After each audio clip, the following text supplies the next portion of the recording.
instant in season and out of season. In season means when it's a convenient time, and out of season means when there is no convenient time and no easy way to say it. Get it over with. It's like a shot. Go ahead and do it. And you'll be surprised at how you feel about it. You won't feel near as bad as you think. And that's about death to self, isn't it? Doing no guile is about death to self. See, guile is not just some guy that's a con artist. It's you trying to con your mother or your brothers and sisters. It means to speak by trickery. Have you ever tried to ease something in and kind of... You're being tricky instead of saying, Mom, here's the truth. If they're elect, they may not hear it today, but they will hear. And if they're not elect, they'll never hear, and you can cry over it, and it'll hurt you, and you can separate from it, you can cry some more, and the time will come where you'll get over it. You'll get over anybody. Did you know that? You get over your kids. I got over one. This sounds hard to some people. My daughter's been so hard and calloused about this message, I don't have any feelings for her. She doesn't love the God that I serve. She hates Him. She hates Him. She's a charismatic. She hates these truths. She cries when you try to tell them to her. Just squalls. Has anybody ever tried to tell your family and they start crying? I'd be at the kitchen table, start trying to tell her about Christmas and predestination. She'd jump up from the table and run off down the hallway. What are they? I mean, really, just start squalling. And I wasn't mean to her. I just trying to talk to her. It upsets her. So guile is certainly you know what guile is? It's manipulative talk. I don't know about everybody in your life. Have you ever tried to manipulate people with your talk in a real quiet, gentle way, just in order to have what you want? Most of us have a little bit of guile to some degree in us, don't we? At all times. And the older you get, if God will make you real tired, you say, look, I ain't got time to fool around. Look, just get on and get off. That's the way you get. That's the way I am now. I used to not be that way. I've always been plain spoken, but I would use words to try to, not to beat people out of money, but try to get them to do what I want them to do. I don't do it now. Look, if you don't like it, leave. Don't matter. I'm too tired to play. If God will make you tired, He'll make you tired to quit trying to manipulate people. Manipulative actions and talk is guile. So you have to crucify self in order to not have any guile, don't you? Sure you do. Then he says, when he was reviled, he reviled not again. Some guy cuts you off in traffic and cusses you and carries on. And if you got enough juices flowing, you'll scream back. My juices have slowed down and come to a crawl. And they cut me off and start running me off the road and going, whoa, hey, whoo. I said, ain't that guy crazy? He's something, ain't he? I just keep driving. I still keep crawling along. Getting rid of the flesh is not something you can do. Boy, that's flesh that wants to just reach out and grab out for people. They did you wrong. They did me wrong. Well, did you deserve it? Did God take some really unfair guy in traffic and cut you off and cause you to run in a ditch, nearly run over some other cars, and make your temper boil?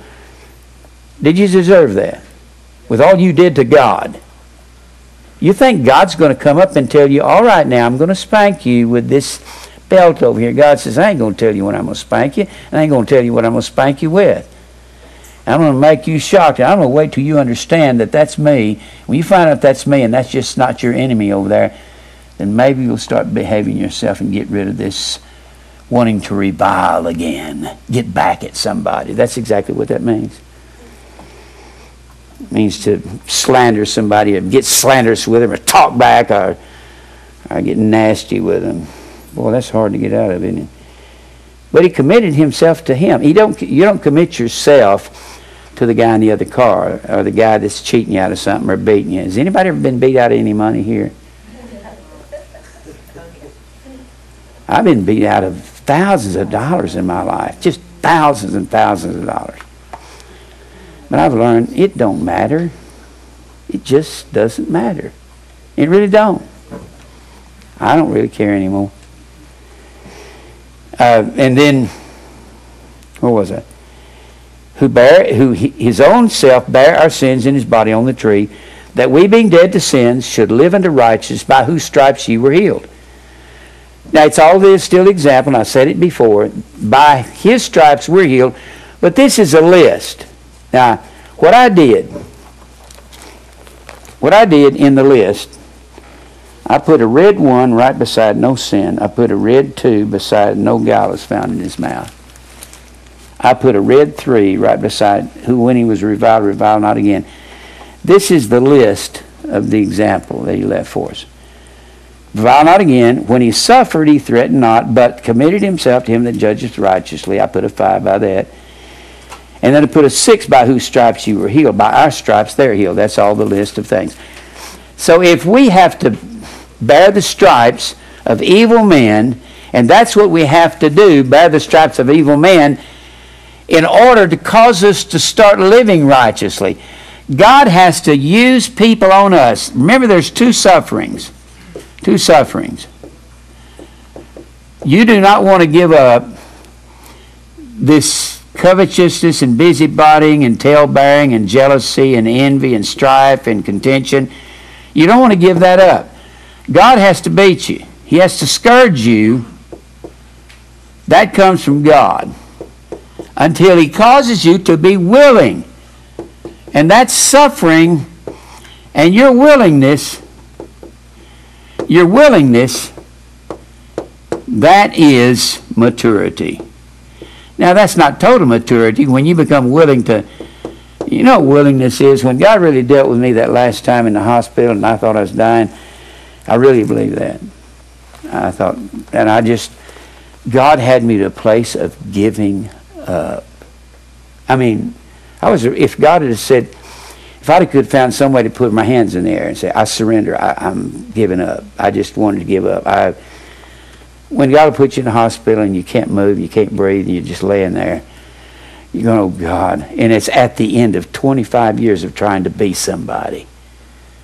It's not after 2 or 3 years. It's not after a month or 2 or 6 months. It's after it just rips your whole health all to pieces apart. And you can't do anything until you're willing to surrender to sweep floors the rest of your life, no matter how cool you think you are. No matter how big you think you are. I was explaining how this ministry began the other night at some people at the house. It started, y'all have heard me tell you how it started. But the point is, it's not so much how it started, it's what God made me willing to do.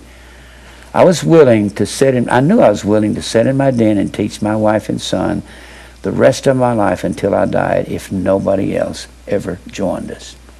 He brought me to that place.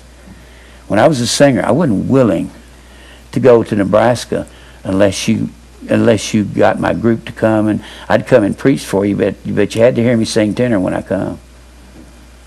Otherwise, I wasn't coming. He has to make you willing to give up all the things that you loved all your life and all your aspirations. And my aspirations flew out the window. All my clients flew away. My real estate clients are all gone. My voice is gone. It comes back to me once in a while. Chronic bronchial asthma. He'll give you something that'll stop you in your tracks. I don't believe I can tell you. I can't explain it to you. Maybe my wife can. She believed I was dying that night. I thought I was dying. I had laid in a bed back there in that bedroom of my house, and I would just fighting asthma attacks around the clock, taking breathing treatments about every 2 hours, taking aminophylline. I mean, I was so stressed out, my throat, my lungs, just like somebody strangled me. And I was saying, Mary, I'm going to die. I am never going to breathe right again. And I was never so depressed in my life. I couldn't get up and sing. I couldn't sell a house. I couldn't do nothing until God puts you where he wants you, and then he'll get your attention. Then you begin maturity. Maturity is a beginning of maturity. That's the best way to put it. You don't mature all of a sudden because one day you become willing. He says, okay, now you're teachable. You're not teachable until you can get rid of all that stuff that's in your Waco self. Now, so he gives us examples, and everywhere